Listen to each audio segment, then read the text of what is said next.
Hey guys, so it looks like Kill Team Approved Ops has kind of been left out of today's preview for the pre-orders of Kill Team Toon World. It does say that it's going to come in the box, so I thought it might be a good opportunity here for me to go through my hopes and predictions for what will be in the new Approved Ops 2025 card pack. Let's talk about it.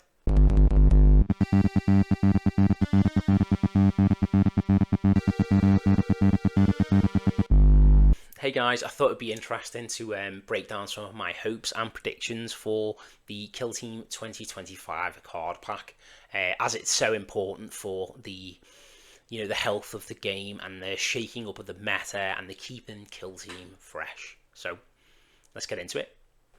But basically, what I mean by that is I know too many TOs who've got Into the Dark boards, and much to my eternal regret, Beta Decima boards as well.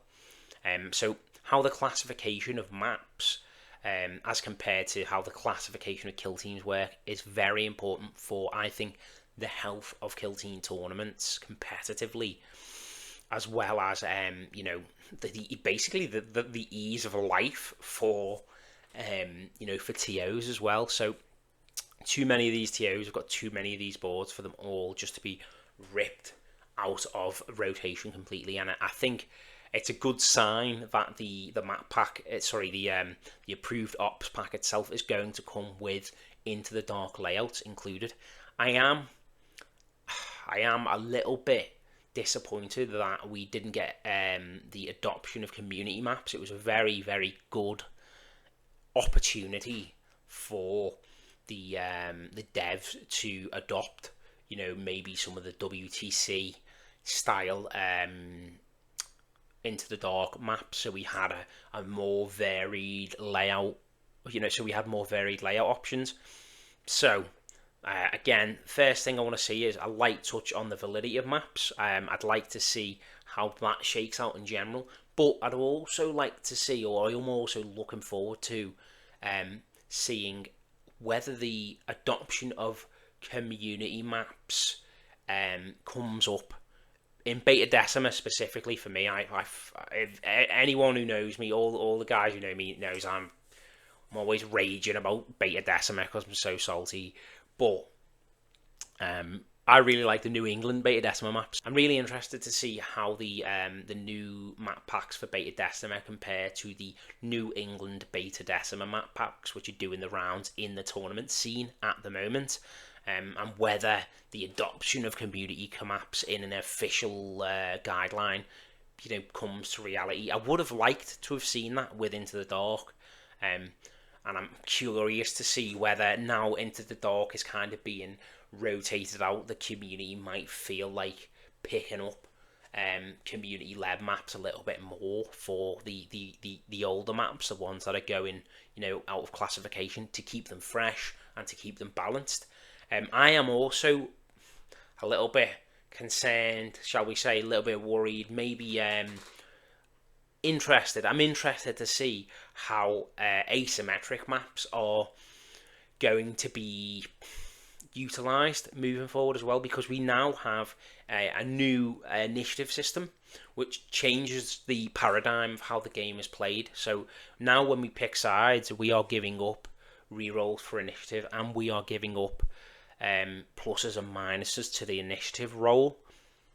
So very interested to see if this will have an impact on how comfortable the devs are with creating asymmetry in maps.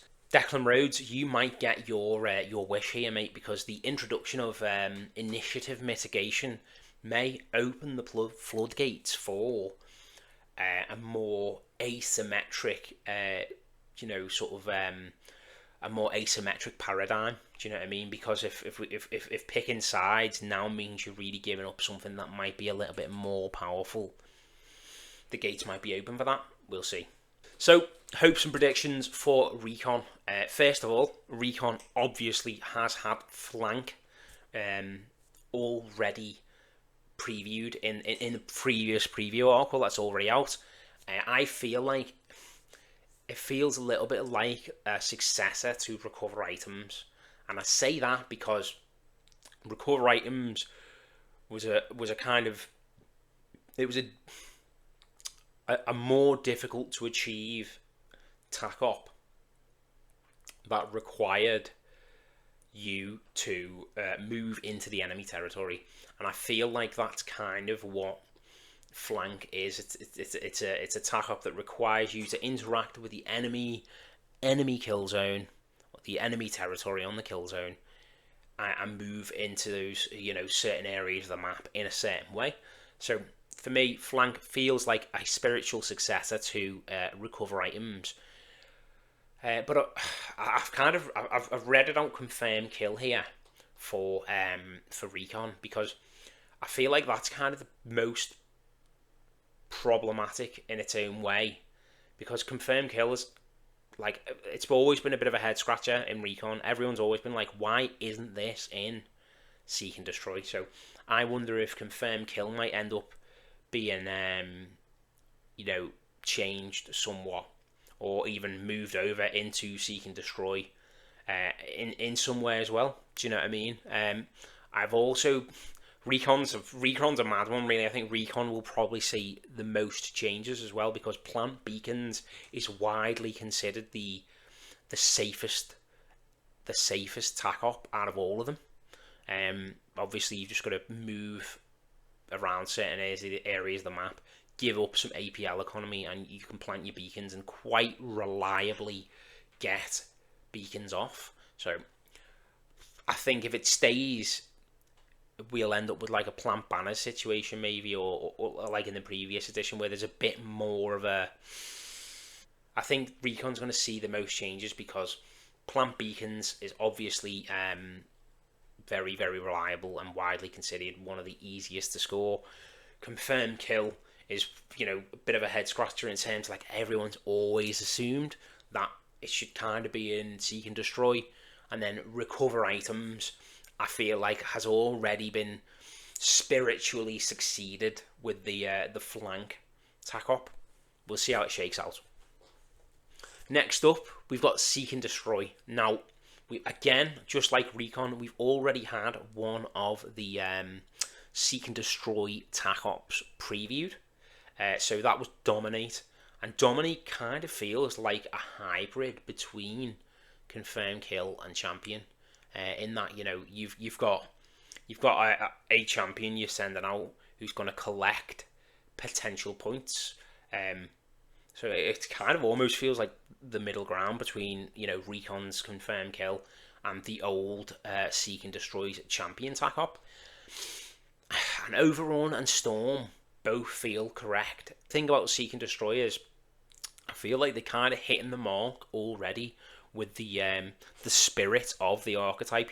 Storm objectives, it's doing exactly what a seek and destroy kill team should be doing. Overrun, getting into the enemy territory and killing people, is doing exactly what a seek and destroy archetype should be doing. But Overrun almost feels like it's being superseded by flank a little bit as well. It's one of them, requires you to get well into your opponent's half of the board, move around there, and engage with the enemy in that way.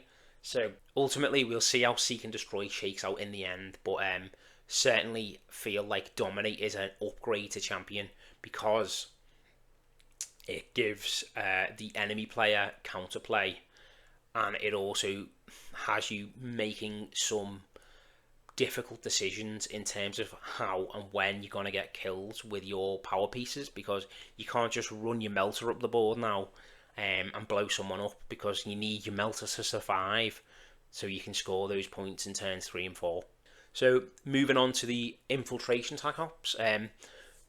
For infiltration, implant and surveillance both have their place in the game, and they're quite restrictive in the APL investment that they cost and the board state requirements. Now, by that I mean, obviously, for surveillance you have to be in the enemy territory, usually with minis that aren't particularly tough, unless you're playing like Raveners.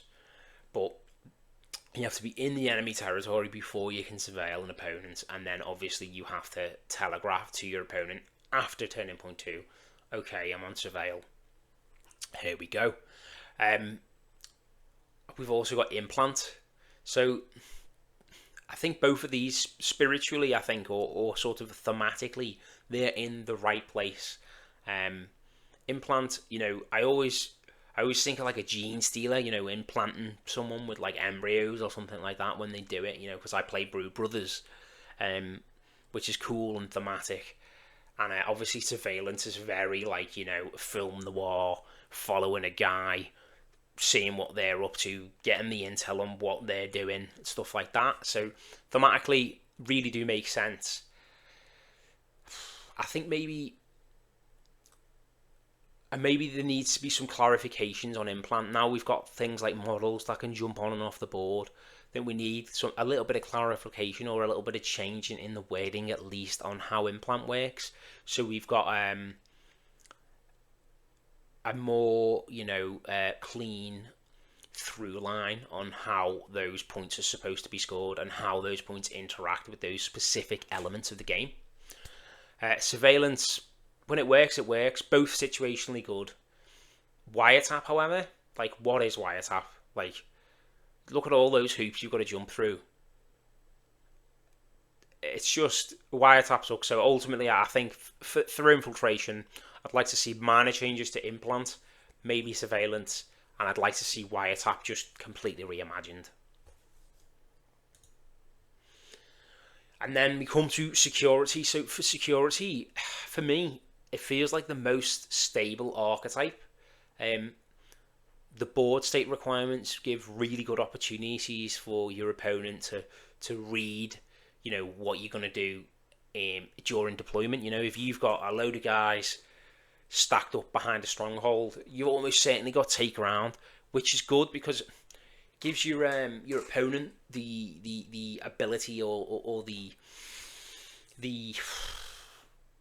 it gives your opponent that kind of like in-game dynamic ability to read your telegraph movements and stuff like that, and produce or create counterplay. And it gives you, as the security player, the opportunity to sneakily take secure center as well, and maybe chuck some people in the stronghold and then burst out and try and head game your opponent like that. So it feels like for Security, we could get a lot of changes, especially with how it interacts with Tomb World, the new map, as well as how it interacts with Into the Dark and Vulkus. Maybe things might change slightly. The main thing really though for Security is take ground is head and shoulders on some maps the easiest tack op to score. So I wouldn't be surprised if take ground takes a bit of a hit and we only get one VP for controlling like a stronghold. So we have to control like a stronghold and another piece of terrain on the board, or secure center and contain whatever they become.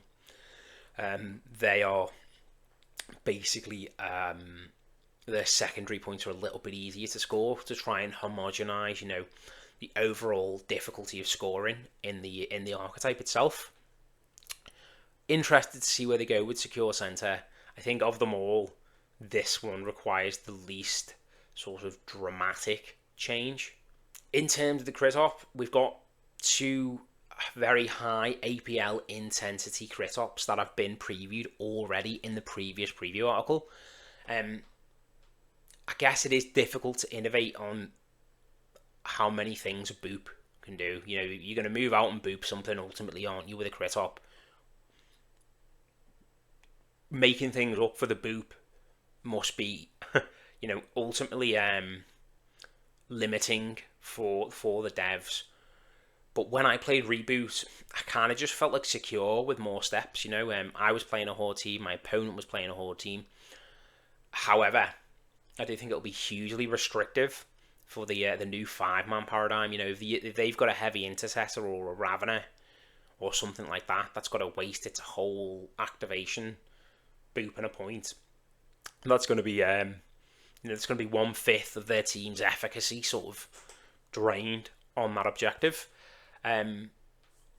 Principally, though, I think these crit ops are good for incentivizing outreach, and what I mean by that is if you've got your opponent's objective turned off, or if the middle objective has been turned off in reboot and you haven't got an opportunity to turn it back on, all of a sudden you've got interesting decisions being made dynamically in the game, if that makes sense. So all of a sudden you might want to move up the map and flank and make your opponent make difficult decisions, and I think I'm happy with the direction they're going in, but I hope the other crit ops are not this favourable, shall we say, for for teams with the activation advantage. Obviously on the orb, for example, if you just save your last guy on your home point for being activated, you're going to be able to knock the orb back to the mid or knock the orb back to the enemies. Sort of deployment zone. So again, activation advantage is huge with these two crit ops, and I'd like to maybe see some crit ops that might favour elite teams a little bit more with the other 4 that were still due to be previewed. Hope my my little breakdown on my hopes and predictions for the Approved Ops 2025 Kill Team card pack did provide you a little bit of insight into kind of the direction I think the game might go in, and maybe give you some ideas on what to expect for the next season of Kill Team. Do you have any hopes and expectations, or anything that you are specifically hoping to see shaken up in the the new meta? If you do, drop a comment below, maybe like and subscribe whilst you're there. Cheers, thanks for your time, guys.